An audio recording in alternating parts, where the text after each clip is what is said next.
नमः शिवाय। प्यारे भक्तगणों, आज हम शिव पुराण का दूसरा और तीसरा अध्याय श्रवण करेंगे। तो भक्तगणों, आप इस कथा का श्रवण करने के लिए जुड़े रहें कहानी सुनो के साथ। दूसरा और तीसरा अध्याय। श्री शौनक जी ने कहा, महाभाग सूत जी, आप धन्य हैं, परमार्थ तत्व के ज्ञाता हैं। आपने कृपा करके हम लोगों को यह दिव्य कथा सुनाई है। भूतल पर इस कथा के समान कल्याण का सर्वश्रेष्ठ साधन दूसरा कोई नहीं है। यह बात आज हमने आपकी कृपा से निश्चय पूर्वक समझ ली। सूत जी, कलयुग में इस कथा के द्वारा कौन कौन से पापी शुद्ध होते हैं, उन्हें कृपया पूर्वक बताइए और इस जगत को कृतार्थ कीजिए। अब सूत जी बोलते हैं, मुने, जो मनुष्य पापी, दुराचारी, खल तथा काम क्रोध आदि में निरंतर ही लिप्त रहने वाले हैं, वो भी इस पुराण में श्रवण पठन से शुद्ध हो जाते हैं। इसी विषय में जानकर मुनि इस प्राचीन इतिहास का उदाहरण दिया करते हैं, जिसके श्रवण मात्र से ही संपूर्ण पापों का नाश हो जाता है। बहुत समय पहले की बात है, कहीं किरातों के नगर में एक ब्राह्मण रहता था, जो ज्ञान में अत्यंत दुर्बल, दरिद्र, रस बेचने वाला तथा वैदिक धर्म से विमुख था। वह स्नान, संध्या आदि कर्मों से भ्रष्ट हो गया था। एक वैश्यावृत्ति में तत्पर रहता था। उसका नाम था देवराज। वह अपने ऊपर विश्वास करने वाले लोगों को ठगा करता था। उसने ब्राह्मणों, क्षत्रिय, वैश्यों, शूद्रों तथा दूसरों को भी अपने बहानों से मारकर उन सबका धन हड़प लिया। परंतु उस पापी का थोड़ा सा भी धन धर्म के काम में नहीं लगा। वह वैश्यागामी तथा सब प्रकार से आचार भ्रष्ट था। एक दिन घूमता घूमता प्रतिष्ठानपुर में जा पहुंचा। वहां उसने एक शिवालय देखा, जहां बहुत से साधु महात्मा एकत्र हुए थे। देवराज उस शिवालय में ठहर गया, किंतु वहां उसे ज्वर आ गया। उस ज्वर में उसको बहुत पीड़ा होने लगी। वहां एक ब्राह्मण देवता शिव पुराण की कथा सुना रहे थे। ज्वर में पड़ा हुआ देवराज ब्राह्मण के मुखारविंद से निकली हुई उस शिव कथा को वह निरंतर सुनता रहा। 1 मास के बाद वह ज्वर से अत्यंत पीड़ित होकर चल बसा। यमराज के दूत आए और उसे पाशों में बांधकर बलपूर्वक यमपुरी ले गए। इतने में ही शिवलोक से भगवान शिव के पार्षद गण भी आ गए। उनके गौर अंग कर्पूर के समान उज्जवल थे, हाथ त्रिशूल से सुशोभित हो रहे थे। उनके संपूर्ण अंग भस्म से चमक रहे थे और रुद्राक्ष की मालाएं उनके शरीर की शोभा बढ़ा रही थीं। वे सब के सब क्रोधपूर्वक यमपुरी गए और यमराज के दूतों को मार पीट कर बारंबार धमकाकर उन्होंने देवराज को उनके चंगुल से छुड़ा लिया और अत्यंत अद्भुत विमान पर बिठाकर जब वे शिवदूत कैलाश जाने को उद्यत हुए, उस समय यमपुरी में भारी कोलाहल मच गया। उस कोलाहल को सुनकर धर्मराज अपने भवन से बाहर आए। साक्षात दूसरे रुद्रों के समान प्रतीत होने वाले उन चारों दूतों को देखकर धर्मज्ञ धर्मराज उनका विधिपूर्वक पूजन करने लगे और ज्ञान दृष्टि से देखकर सारा वृतांत जान लिया। उन्होंने भय के कारण भगवान शिव के उन महात्मा दूतों से कोई बात भी नहीं पूछी, उल्टे उन सब की पूजा तथा प्रार्थना की। तत्पश्चात वे शिवदूत कैलाश को चले गए और वहां पहुंचकर उन्होंने उस ब्राह्मण को दया सागर सांब शिव के हाथ में दे दिया। शौनक जी कहते हैं, महाभाग सूत जी, आप सर्वज्ञ हैं। महामते, आपके कृपा प्रसाद से मैं बारंबार कृतार्थ हुआ। इस इतिहास को सुनकर मेरा मन अत्यंत आनंद में निमग्न हो रहा है। अतः अब भगवान शिव के प्रेम बढ़ाने वाली शिव संबंधिनी दूसरी कथा को भी कहिए। श्री सूत जी बोले, शौनक सुनो, मैं तुम्हारे सामने गोपनीय कथा वस्तु का भी वर्णन करूंगा, क्योंकि तुम शिव भक्तों में अग्रगण्य तथा देव देवताओं में श्रेष्ठ हो। समुद्र के निकटवर्ती प्रदेश में वाशकल नामक ग्राम है, जहाँ वैदिक धर्म से विमुख महापापी द्विज निवास करते हैं। वे सब के सब बड़े ही दुष्ट हैं। उनका मन दूषित विषय भोगों में ही लगा रहता है। वे ना तो देवताओं पर विश्वास करते हैं और ना ही भाग्य पर। वे सभी बड़े कुटिल वृत्ति वाले हैं। किसानी करते और भांति भांति के घातक अस्त्र शस्त्र रखते हैं। वे व्यभिचारी और खल हैं। ज्ञान, वैराग्य तथा सद्कर्म का सेवन ही मनुष्य के लिए परम पुरुषार्थ है। इस बात को तो वे बिल्कुल ही नहीं जानते।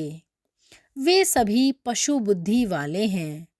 जहाँ के द्विज ऐसे हों, वहाँ के अन्य वर्णों के बारे में क्या कहा जाए। अन्य वर्णों के लोग भी उन्हीं की भांति कुत्सित विचार रखने वाले, स्वधर्म विमुख एवं खल हैं। वे सदा कुकर्म में लगे रहते और नित्य विषय भोगों में ही डूबे रहते हैं।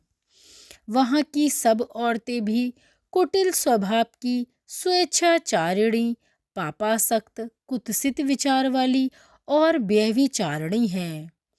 वे सद्व्यवहार तथा सदाचार से सर्वथा ही शून्य हैं। इस प्रकार वहाँ दुष्टों का ही निवास है। उस वाशकल नामक ग्राम में किसी समय एक बिंदुक नामक ब्राह्मण रहता था। वह बड़ा अधर्मी था, दुरात्मा और महापापी था। यद्यपि उसकी स्त्री बहुत सुंदरी थी, तो भी वो कुमार्ग पर ही चलता था। उसकी पत्नी का नाम चंचुला था। वह सदा उत्तम धर्म के पालन में लगी रहती थी, तो भी वह दुष्ट ब्राह्मण वैश्यगामी हो गया था। इस तरह कुकर्म में लगे हुए उस बिंदुक के बहुत वर्ष व्यतीत हो गए। उसकी स्त्री चंचुला काम से पीड़ित होने पर भी स्वधर्म नाश के भय से कलेश सहकर भी दीर्घ काल तक धर्म से भ्रष्ट नहीं हुई, परंतु दुराचारी पति के आचरण से प्रभावित होकर आगे चलकर वो भी दुराचारणी हो गई। इस तरह दुराचार में डूबे हुए उन मूढ़ चित्त वाले पति पत्नी का बहुत सा समय व्यर्थ बीत गया। तदंतर शूद्र जातीय वेश्या का पति बना हुआ वह दूषित बुद्धि वाला दुष्ट ब्राह्मण बिंदुक समय अनुसार मरकर नरक में जा पड़ा।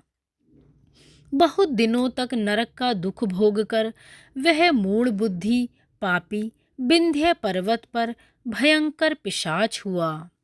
इधर उस दुराचारी पति बिंदुक के मर जाने पर वह मूढ़ हृदय चंचुल बहुत समय तक अपने पुत्रों के साथ अपने घर में ही रही। एक दिन देवयोग से किसी पुण्य पर्व के आने पर वह अपने भाई बंधुओं के साथ गोकर्ण क्षेत्र में गई। तीर्थ यात्रियों के संग से उसने भी उस समय जाकर किसी तीर्थ के जल में स्नान किया। फिर वह साधारणतः बंधुजनों के साथ घूमने लगी। घूमती घूमती किसी देव मंदिर में गई और वहां उसने एक देवज्ञ ब्राह्मण के मुख से भगवान शिव की परम पवित्र एवं मंगलकारिणी उत्तम पौराणिक कथा सुनी। कथावाचक कह रहे थे कि जो स्त्री पुरुषों के साथ व्यभिचार करती है वो मरने के बाद यमलोक जाती है। तब यमराज के दूत उनकी योनि में तपे हुए लोहे का परीद डालते हैं। पौराणिक ब्राह्मण के मुख से यह वैराग्य बढ़ाने वाली तथा कथा सुनकर चंचुला भय से व्याकुल होकर वहां पर कांपने लगी। कथा समाप्त हुई और सुनने वाले सब लोग बाहर चले गए। तब वह भयभीत नारी एकांत में शिवपुराण कथा बाचने वाले ब्राह्मण देवता से बोली। चंचुला ने कहा, ब्राह्मण, मैं अपने धर्म को नहीं जानती थी, इसीलिए मेरे द्वारा बड़ा दुराचार हुआ है। स्वामिन, मेरे ऊपर अनुपम कृपा करके आप मेरा उद्धार कीजिए। आज आपके वैराग्य रस से ओतप्रोत इस प्रवचन को सुनकर मुझे बड़ा भय लग रहा है। मैं कांप उठी हूँ और मुझे इस संसार से वैराग्य हो गया है। मुझ मूढ़ चित्त वाली पापनी को धिक्कार है। मैं सर्वथा ही निंदा के योग्य हूँ। कुत्सित विषयों में फंसी हुई हूँ और अपने धर्म से विमुख हो गई हूँ। हाय, न जाने किस किस घोर कष्टदायक दुर्गति में मुझे पड़ना पड़ेगा और वहाँ कौन बुद्धिमान पुरुष कुमार्ग में मन लगने वाली मुझ पापिनी का साथ देगा। मृत्यु काल में उन भयंकर यमदूतों को मैं कैसे देखूंगी जब वे बलपूर्वक मेरे गले में फंदे डालकर मुझे बांधेंगे। तब मैं कैसे धीरज धारण कर सकूंगी जब नरक में मेरे शरीर के टुकड़े टुकड़े किए जाएंगे। उस समय विशेष दुख देने वाली उस महायातना को मैं कैसे सहूंगी।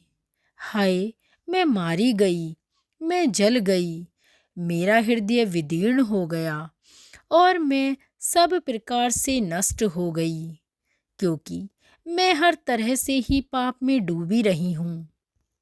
ब्राह्मण, आप ही मेरे गुरु, मेरे माता पिता हैं। आपकी शरण में आई हूँ।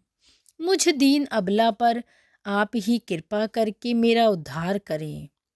अब सूत जी कहते हैं, शौनक, इस प्रकार खेद और वैराग्य से युक्त चंचुला ब्राह्मण देवता के चरणों में गिर गई। तब उन बुद्धिमान ब्राह्मण ने उसे कृपा पूर्वक उठाया और कहा। उन ब्राह्मण ने क्या कहा हम श्रवण करेंगे अगले अध्याय में। तो जुड़े रहें चंचुला और उसके पति की ये दर्द भरी कहानी सुनने के लिए। कैसे शिवपुराण की कथा सुनकर उन दोनों को मुक्ति की प्राप्ति हुई और शिव चरणों में स्थान मिला। शिवपुराण के सभी अध्याय सुनने के लिए जुड़े रहें कहानी सुनो के साथ। शिव शंभू की कृपा आप पर और आपके परिवार पर बनी रहे। धन्यवाद।